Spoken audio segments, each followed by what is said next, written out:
Hello everyone, कैसे हैं आप लोग? उम्मीद करता हूँ आप लोग बढ़िया होंगे।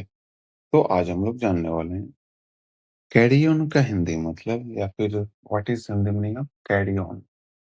तो देखिए फ्रेंड्स, कैरी ऑन का हिंदी में मतलब होता है जारी रखना या चालू रखना या आगे बढ़ना।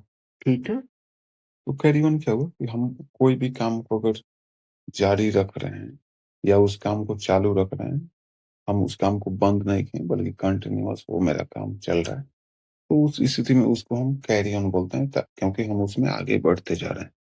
तो चलिए एग्जांपल से समझाता हूँ। Please carry on your musical learning मतलब ये हुआ कि कृपया संगीत की अपनी सीख जारी रखें। तो अगर ये इन्फॉर्मेशन आपको अच्छी लगी तो कृपया मेरे चैनल को लाइक शेयर सब्सक्राइब करें और बेल आइकन को दबाना बिल्कुल भी ना भूलें। धन्यवाद।